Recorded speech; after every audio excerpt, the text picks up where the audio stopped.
তো ফাইনালি আজ তোমাদের বাপ্পাদার ফেস রিভিল হবে, আর আজকে তোমার মুখে ঝামাও ঘষা হবে।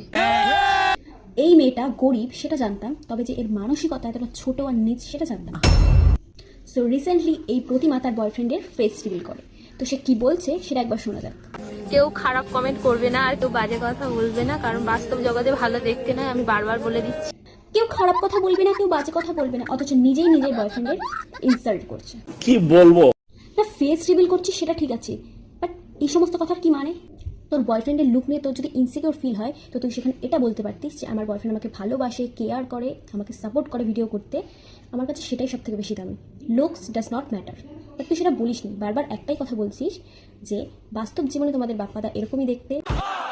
100 জনের মধ্যে হয়তো 10 জন খারাপ কমেন্ট করতো, বাট তোর এই সমস্ত কথা বলার জন্য লোকে আবার সাহস পেয়ে গেল।